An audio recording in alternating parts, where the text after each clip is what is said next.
Suzanne did not know what to do. We had no alternative. We had to comply. So we both walked to the wall and put our hands against it.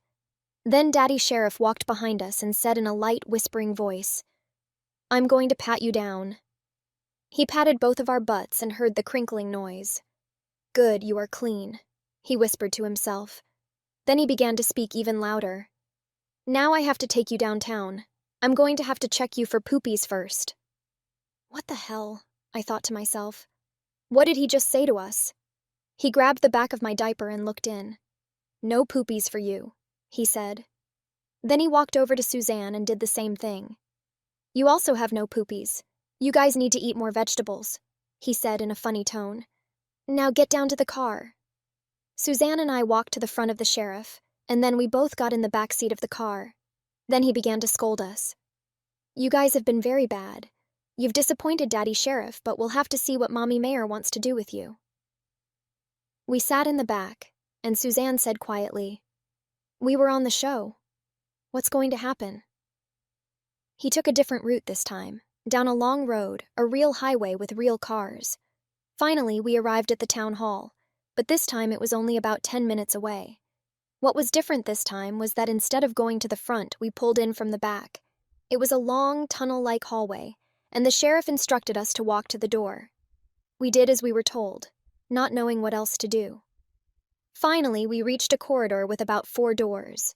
Then the sheriff took us to the one in the middle. He opened it into a stairway going down to the basement. At the end of the basement stairs, there was a room that said, "Time Out Room." So we did as we were instructed once again, and walked down the stairs. Then the sheriff walked up to the door and unlocked the timeout room. There we saw Mommy Mayor in her pantsuit and blonde hair, holding a paddle. She said, "You guys were extra naughty, trying to escape from Mommy Mayor's town of Pamperville. All her children need to stay with her at all times. You almost made Mommy cry. You hurt Mommy's feelings," she said. Suzanne and I were in a state of shock. We couldn't even speak. We were still stunned. It was a giant room with blue carpet and paintings on the wall. There was a caged area with people locked inside a wooden fence. Then Mommy Mayor began to speak some more. "You both have been very bad little ones.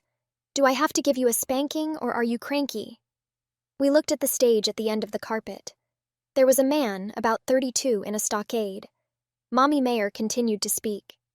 "This is Samuel, and he was very naughty and didn't want to take a nap. We wouldn't want to be cranky. I'm going to give him a spanking." We closed our eyes and heard the man crying.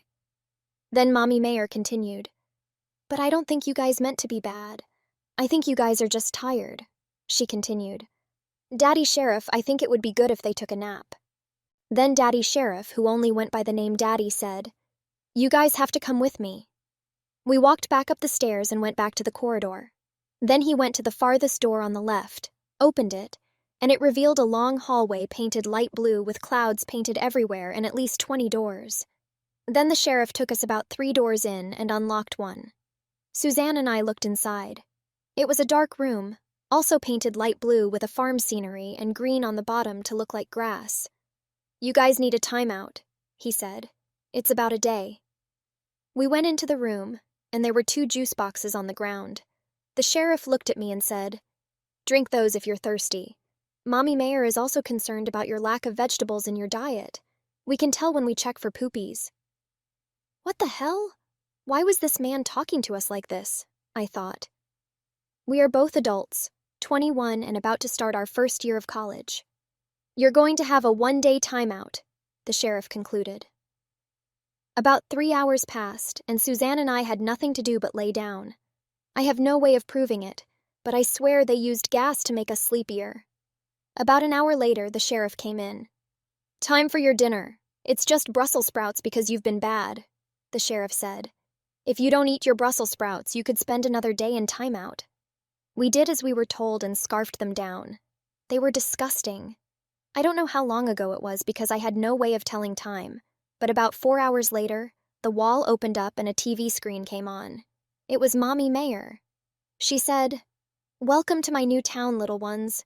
I'm happy you are my new residents and children. I call all my residents children because I'm the mommy to everybody in this town, to everybody in Pamperville. You will see your new home tomorrow if you are good." After that, we quickly fell asleep, not knowing what to think of this whole deal. We woke up the next morning. Suzanne woke me up. "It's the next day. We're going to get out soon," she said. But then I smelled something. Suzanne said, "I'm sorry, I just couldn't hold it any longer." Then the door opened and the sheriff came in. Thank you for tuning in to this edition of Mommy Sarah's Story Time. If you enjoyed the stories, please support the channel by liking and subscribing. Remember, my channel is not monetized, and I write most of the content myself. On occasions when I don't, it's sourced through emails from trusted contacts. Please feel free to like, share, and subscribe. If you're able to, consider making a donation to support our channel. Your support means a lot. Thank you so much for watching, and I look forward to sharing more stories with you.